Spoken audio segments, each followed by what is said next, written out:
Can I get everyone's attention, please? Thank you. Thanks. Good morning. On behalf of the Brookfield Women's Society, I'd like to welcome you to the Town Forum. My name is Jan Ledbetter, and I'll be the moderator today. Before we get started, though, I'm going to ask you to join me in reciting the Pledge of Allegiance. I pledge allegiance to the flag of the United States of America and to the republic for which it stands, one nation, under God, indivisible, with liberty and justice for all. Thank you. It's a good day for democracy in New Hampshire. We woke up and it was 1 degree. Came over here and the pipes are frozen. So, but fortunately, the restrooms are, it's available and not frozen. But this is a great opportunity to support our town and to meet the candidates for the positions that are open in town, which is selectman, moderator, planning board, cemetery trustee, and then the second ballot that you'll get on Tuesday, March 14th is for school board, and we have one candidate joining us here today. I'm going to take a couple of minutes and share with you the ground rules and some basic information so that you have it. We've asked each candidate to keep their presentation to about 6 minutes, so we should be done in about 30 or 35 minutes, and then we'll open the floor up to questions. So Alex, our fourth grader who is walking around, has index cards and pens if you want to capture your questions. You can either pass them to the end of the row and he'll pick them up after the candidates have presented and I'll read those questions, or you can just feel free to stand up and ask them. So thank you, Alex. Let's see, any topic unrelated to the candidacy election, Liz is going to capture on the board over here. And once we're done, we will give the information to Karen Sobachek, who has town hours today over in our office, and she'll follow up with the appropriate person to make sure you get some answers. I want to remind you that Election Day is Tuesday, March 14th. You can vote here from 1 to 6. There are sample ballots both in the back of the room and right over by the coffee table. And you can also go online to brookfieldnh.org. Click on departments, click on town clerk, and on the left-hand side you'll see ballots and election information. It's also where you can get your absentee ballots, or you can go over and see Karen after this meeting. She has, as I mentioned, office hours. You can get the application there. Two representatives for the supervisor of the checklist are over here, and they will help you register to vote today or change your party affiliation if you'd like to do that. They'll also be here next Saturday from, I think, 11 to 11:30, so you can take advantage of that. You can also register to vote on Election Day. You just need to be 18, and you need to bring your a valid driver's license or ID. The town meeting is Saturday, March 18th at 3 p.m. And finally, on Wednesday, March 22nd from 3 to 4 p.m., a representative from Chris Pappas's office will be next door, and they can answer any questions you may have on federal issues like Social Security, VA benefits, passports, the IRS, so that's a great resource if you have questions. So those dates again are March 4th, 14th for voting, 18th for town hall, and 22nd to meet with someone in Chris Pappas's office. So let's get down to the real matter at hand here. It's said that winning is easy, leading is hard. So with that, we'll hear from the first of our candidates for selectmen. It's a 3-year term. We have one position open, and we'll start out with Ed Gauthier.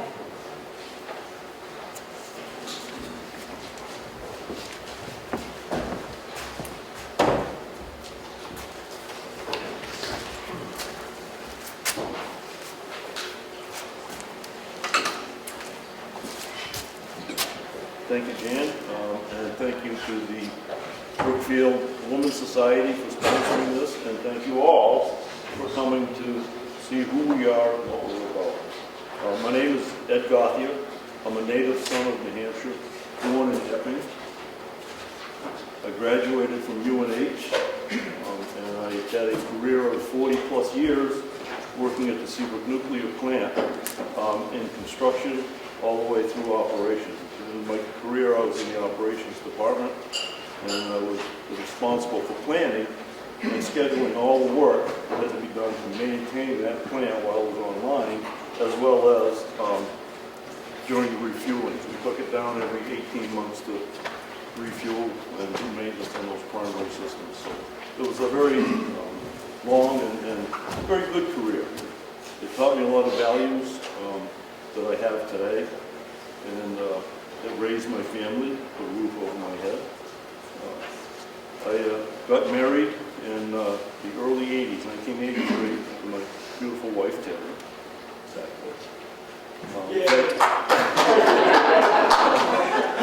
I give credit where it's due. We had 3 kids, all living in New Hampshire as well. Okay, can you talk into the mic? I think we're having trouble hearing you back here. Just talk into the mic, please. Is it on? Hello? Yeah, just speak that thing. Okay, I might have had it down too low. So, as I was saying, we had 3 kids, all still living in New Hampshire, not too far away. And we visit with family a lot. It's very important to both of us.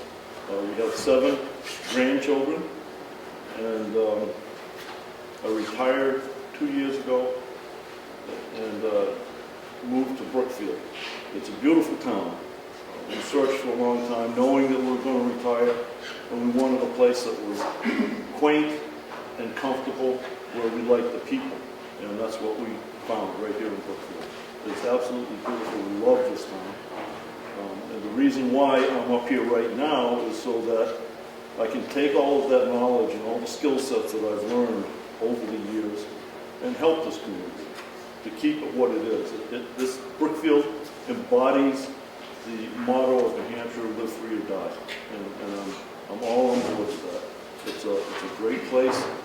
And some of the skill sets I learned over time also was in Nottingham. I was on the school board, and I did something very unusual when I was there.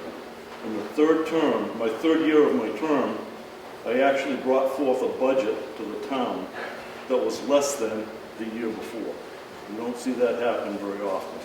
But hard work, get the right people, and be able to work with people together to produce something like that is a significant accomplishment. And those skill sets are what I'll bring forward to Brookfield and be able to maintain the values that this community has shown me. And I want to make sure that we can maintain that. There's a lot of people moving into New Hampshire for good reason. New Hampshire is one of the most beautiful states in the lower 48. And they want to come here and be a part of this community. The ones coming from out of state are bringing with them the things that they liked about the state they left. And sometimes those aren't always in sync with the values that we have here in a small town in New Hampshire. We don't have sidewalks and street lights and trash pickup and stuff like that. So we want to be able to maintain that sense of community that we've got. Let's see, what else we got? I want to talk about my career. So I'm looking for your votes. After I retired, I started to pick up some habits and hobbies, and one of them is to make maple syrup. And I've got a string of buckets and barrels on Clark Road. If anybody goes up and down that road, you see them. Those are mine. And it's one of those things that I've just enjoyed immensely doing. I'm a very outdoor person. I like to be outside, although today is a little bit too cold. But it works, and it's fun for me to do that, and I have a great deal of pleasure in taking a little pint of syrup that I've made and handing it to a friend and saying, here, thank you for helping me. You can have this pint of syrup. And just to see the smile, see people light up when they get it, because it's something that I made, it comes from me, it comes from Mother Nature first, and it's a pleasure to be able to do things like that. And I'll be able to do that also for the town, do something that can help this town, and I will get pleasure from doing that. It will bring a smile to my face and hopefully a smile to your face. I really don't have much more. Again, I want to thank you, Jen. Thank you, the Brookfield Women's Society, and thank you all for coming. Thank you. Great.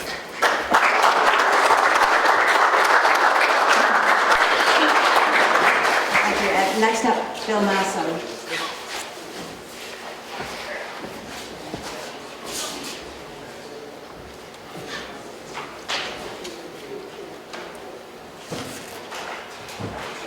Have a good day here. Yes, I know.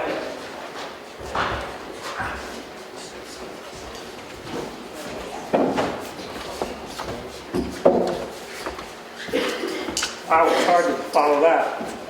Untap trees, I don't know what to tell you. I'm going to give you a little history though, and hopefully you would consider me as a candidate and to elect me to the position. I'd like to thank the Women's Society and for putting this on and seeing so many people here. I have lived in Brookfield for about 28 years.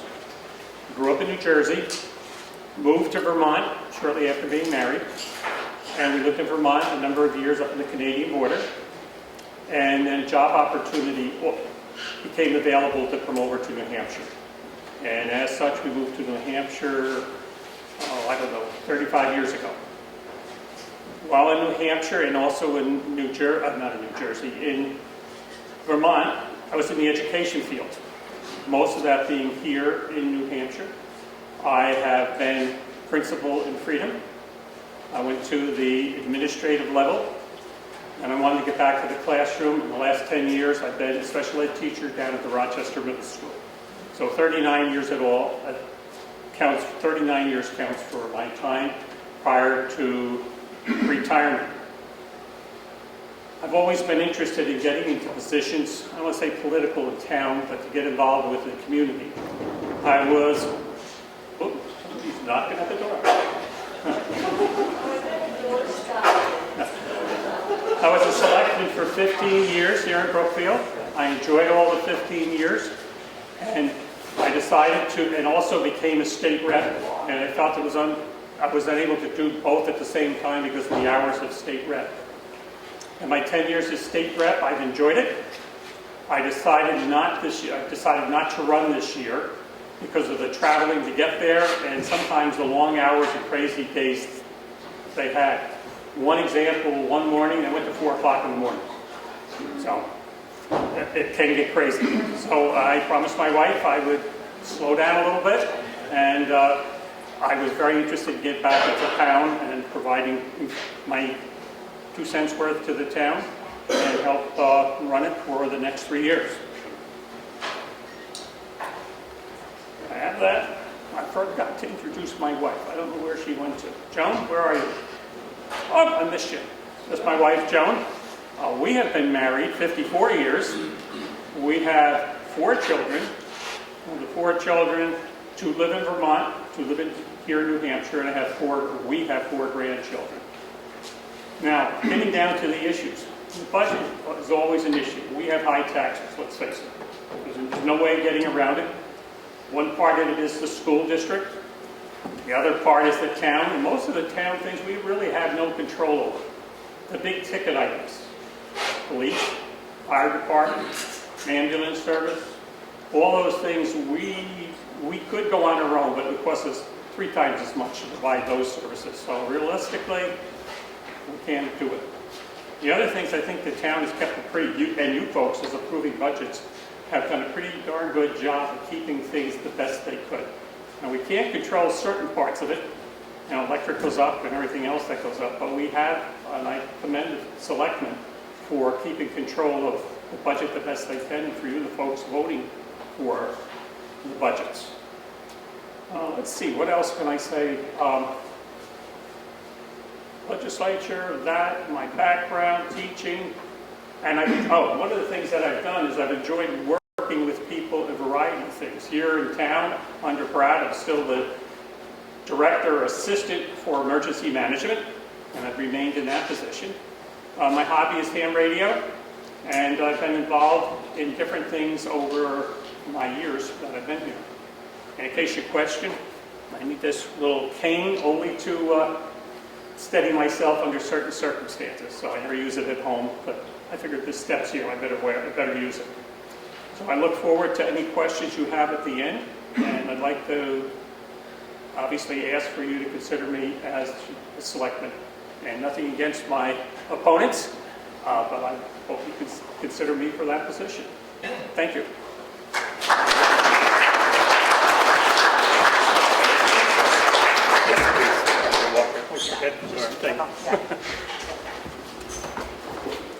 Thank you, Bill. Next up, Mark Stengel.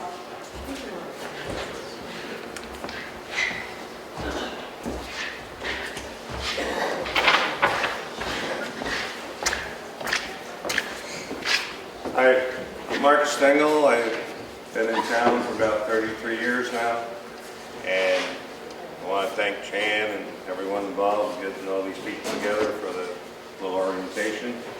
And running for selectman, one of the three, for the 3-year term. I've run a few times before and didn't make it, but anyways, my work background is, well, I'm semi-retired now. I just went and got a little job to keep me busy during the winter. 33 years in the Postal Service. I was in the Air Force, at the Navy Yard before that. I like to landscape, garden, basically keep busy in the warmer weather. I do work around the house, but anyways, main reason I'm running for selectman is I've been pretty involved in keeping an eye on things for the last 6 to 8 years, and spending money, budget, all that. I realize that the town cannot do much when it comes to education, the county, or town of Wakefield, but things that we do have control of within the town, sometimes I believe they're kind of not well spent. And I like to keep an eye on things like that. Hopefully, every little bit helps, and hopefully we can make a difference there. So I'm basically running because I like to be a watchdog, keep an eye on certain things that get kind of blind eye turned to, and I'd just like to, help this town out and make it a better place to live. And I think that's probably about it. Any questions, you can ask me afterwards, and we'll go on to the next candidate. Thank you.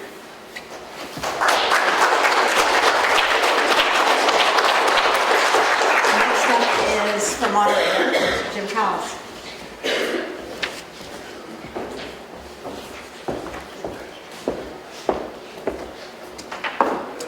Good morning, everybody. Good morning. I'm Jim Coles. I threw this up here because the W is there just to screw with me for the rest of my life. My Irish ancestors apparently had no cows or something, and if you ask someone from Ireland, it's pronounced cows, but it got Americanized. I answered it both.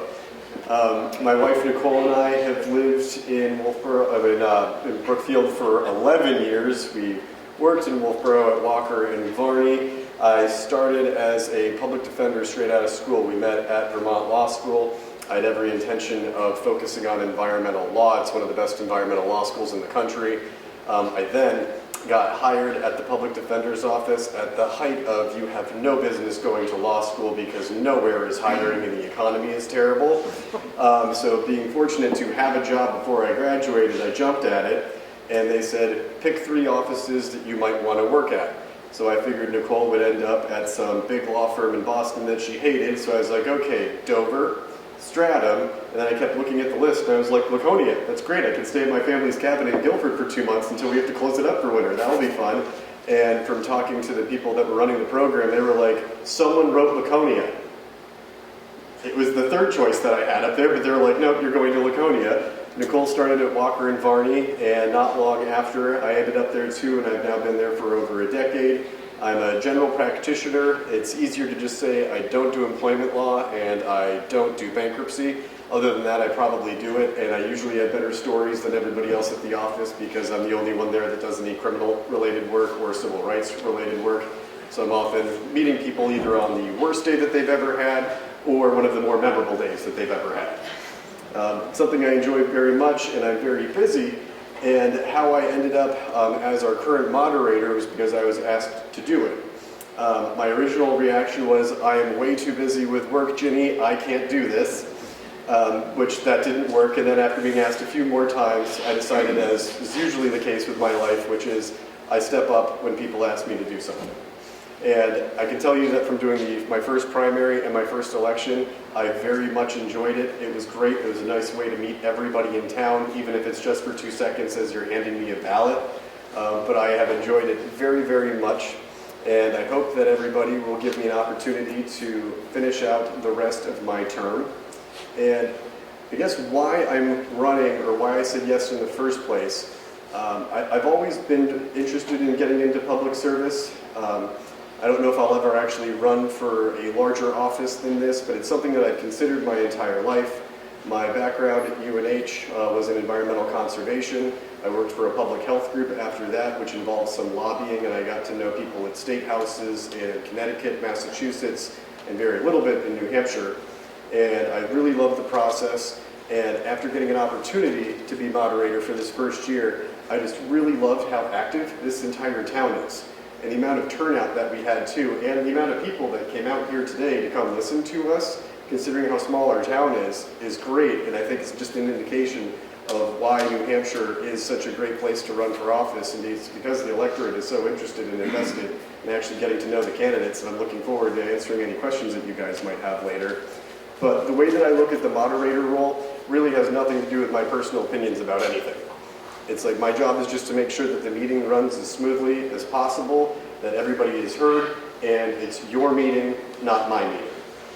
So I hope you guys will give me an opportunity to finish out my first year, and I will run for election after that too if I'm elected this time.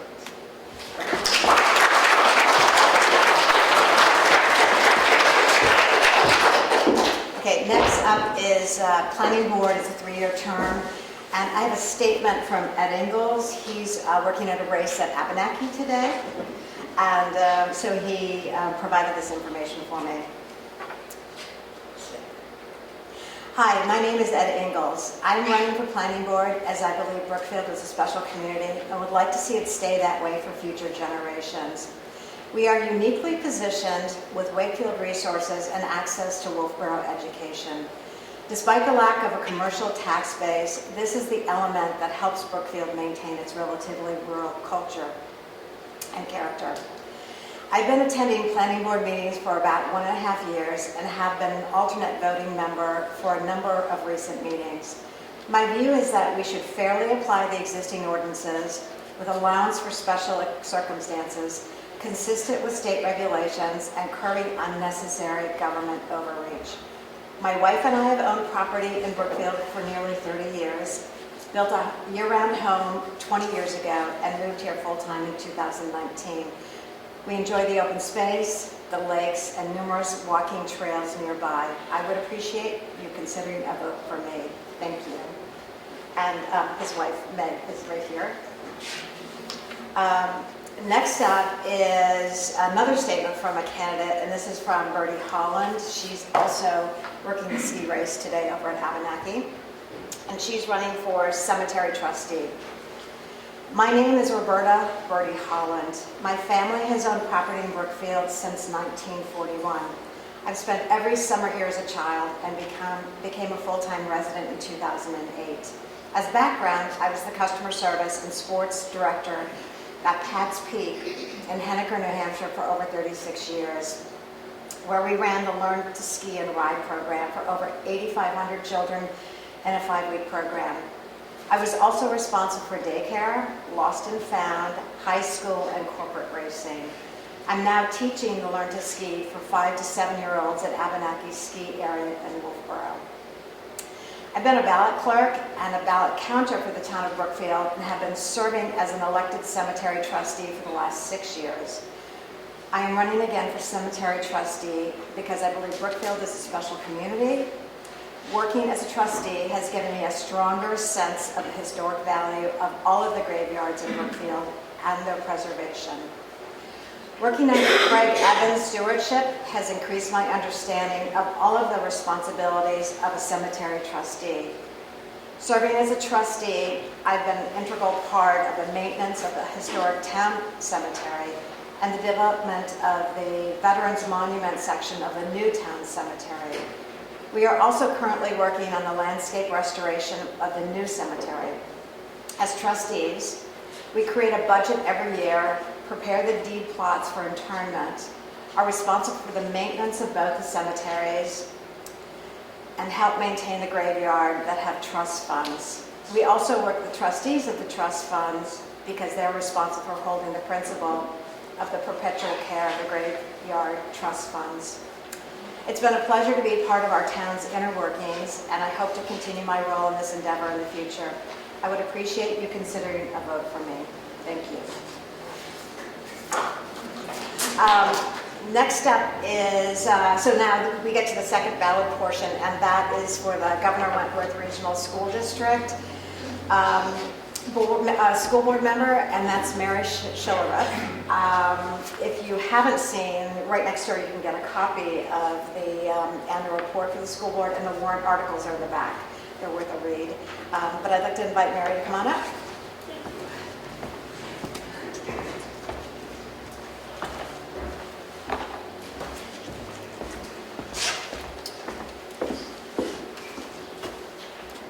Put on my teacher glasses. So I love this building. Every time I drive by, this wasn't even on my piece of paper, I promise. But when I drive by, I see your bell. And I'm an English change ringer. I learned to do that after I retired because I was fascinated by it.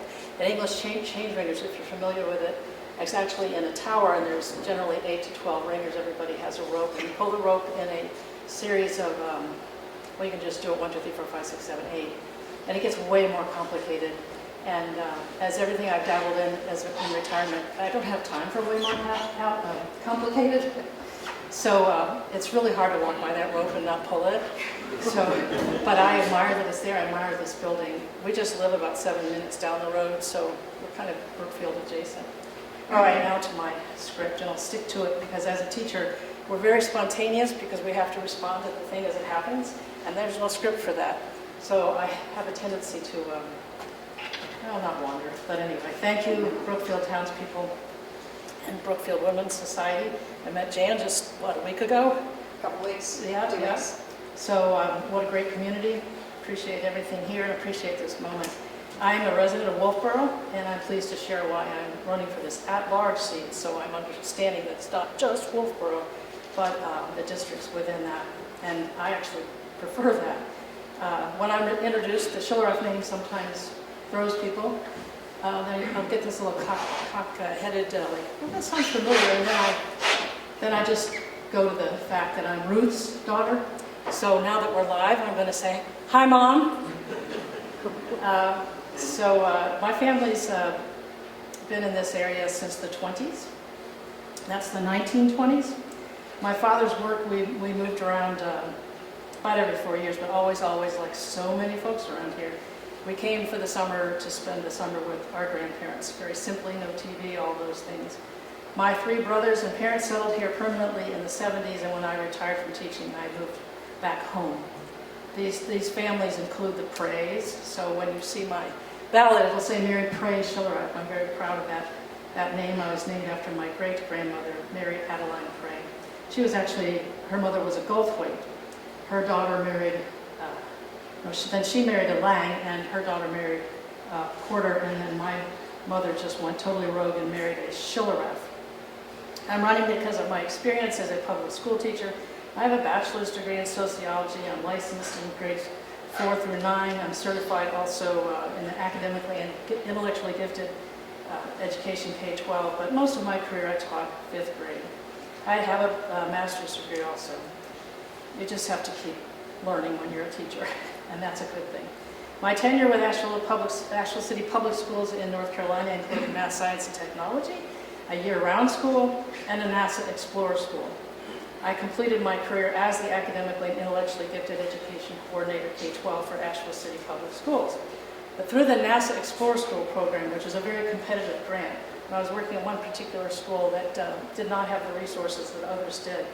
We applied for a very competitive grant, and we were selected. This required a great deal of collaboration among teachers that were already loaded with work, the school principal, and also approval of the superintendent. So we were awarded that NASA grant, and through that, we were able to connect our students with the many varied and unusual NASA engineers. This was the beginning of the being able to go live, real-world application of these skills, so we could connect virtually with a polymer scientist, and the kids could understand what they're learning in their classroom with communication, math, and science. I had one student that said, "Ms. Shorroff, I don't want to be anything having to do with NASA because I don't want to be an astronaut." And I said, "That's okay, you don't have to be an astronaut." But there are at least 30,000 spin-off technologies, included many in New Hampshire, that are related to that which has prospered under the exploration of space. Let me get back to here. These spin-offs include one that I think everybody should look up, 3D food printers. So when you're in outer space, if you choose to be there or not, and you want to have some food, you don't want to squeeze it out of a tube that resembles your toothpaste. And so the 3D printers are now creating the slush that was a strawberry into something that actually looks like a strawberry. Firefighting equipment, micro-engineering, that's an industry in Claremont I just learned about, and miniaturized vacuum pumps in Hanover. One of the NASA scientists had a hearing issue. He helped develop, you don't do anything substantial alone, but he helped develop the cochlear implant so that he, as a hearing impaired, could participate better. So in that vein with NASA, huge emphasis on what's actually called STEAM, S-T-E-A-M. You might hear of STEM a lot. The A in STEAM is arts, the arts. So that includes, this is in Milford, automated blood pressure measurement at Metatron Instrument Corporation. That's also quite fascinating because when you're on a mission to Mars or whatever, there's not going to be somebody right there necessarily that's going to be able to take, so that anybody can take the blood pressure.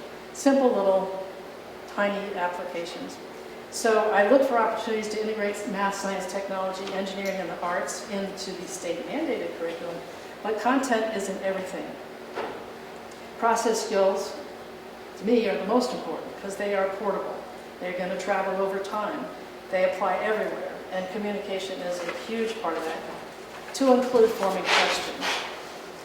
I also volunteer with Carroll County Coalition for Public Health, and this partnership, as you may be aware, is among and between families, business, law enforcement, and safety, health and medical, and the folks are extraordinary. As a school board member, I would enthusiastically encourage expansion of the Lakes Region Technology Center to build upon their capacity, which is already extraordinary, and the addition of community collaboration. I'm also running because we need more labs. Labrador retrievers, or golden retrievers. As a former volunteer puppy raiser with Assistance Canine Training Services, I learned how impactful the presence of a facility dog can be in schools when paired with professionals providing animal-assisted therapies. I've seen in the papers where dogs are visiting, but I know of one dog up in Freiburg. It's actually there. No, it's North Conway, with her second grade. She's a second grade teacher, and her dog is with her every day. The kids read to them. Perhaps you're familiar. So, better said, we don't always need advice. Sometimes all we need is a paw to hold, an ear to listen, and a heart with understanding. And sometimes, really, all we need is a dog. So, 73, Bill. A year ago, I studied and passed the exam to become a ham radio operator. Maybe we chat on the Sunday night net. Could be W1ENH. That was a life goal as well. This hobby and service brings me in connection with people, electronics, and communication. And I've met and worked with really cool people from all walks of life. It's fun, social, educational. It can be a lifeline during times of need. Maybe you read recently about the rescues that have happened because of ham radio. So finally, I'll close with saying I'm running because I take seriously the integrity of roles and responsibility, and I'll give my dad credit for that, T. John. Collaboration and advocacy, policy, standards, and communication. And this one's huge. I take seriously holding principles over personalities. That the only difference between easy and hard is the time it takes to do it, and that there's dignity in all work. And I will close with that and say thank you again to the townspeople of Brookfield, to Jan and the Brookfield Women's Society, and I look forward to your questions afterwards.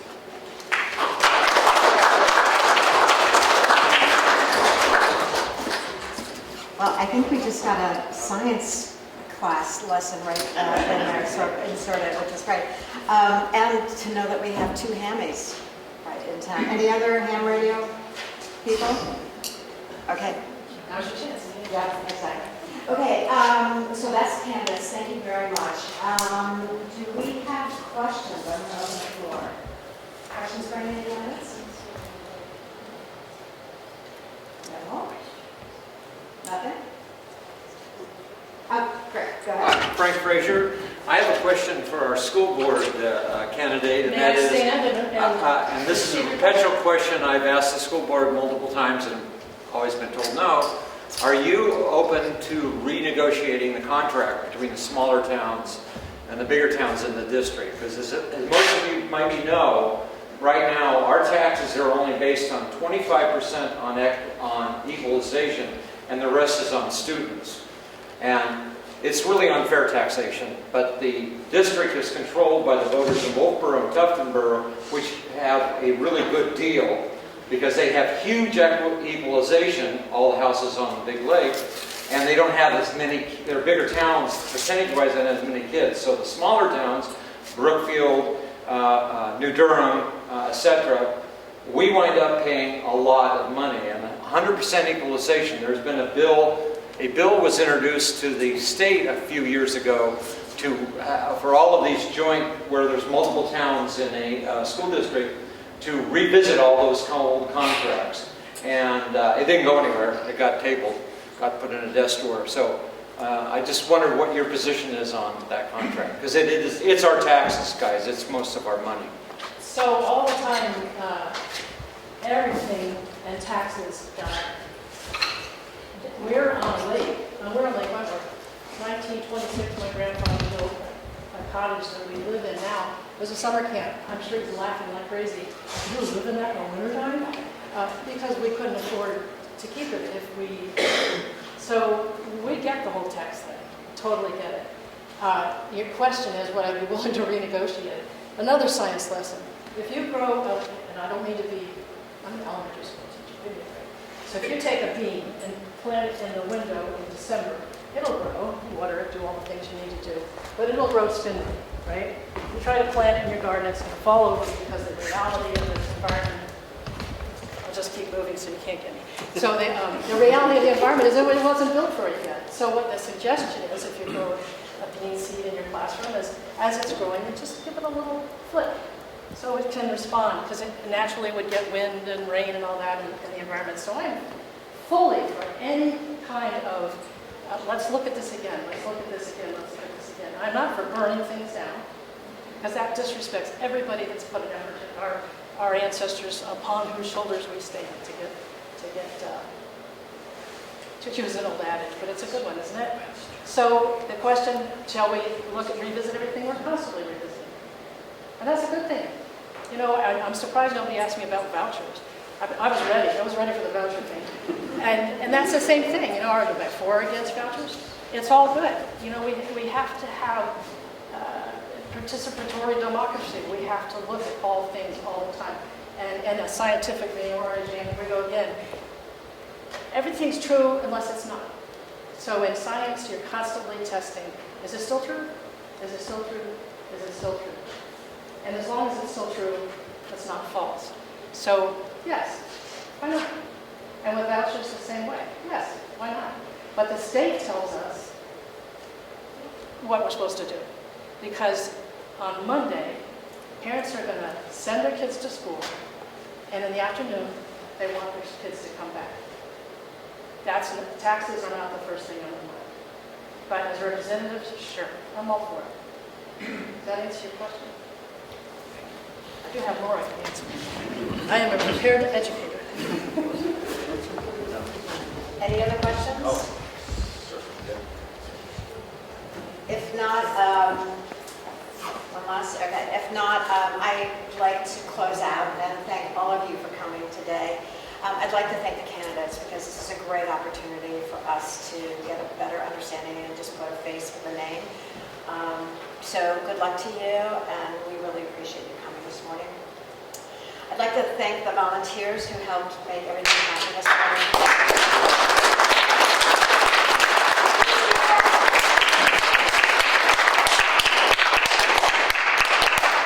I'd also like to recognize the young people who are here today.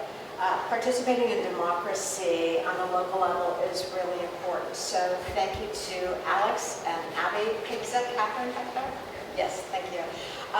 You guys are our future, so thank you very much for coming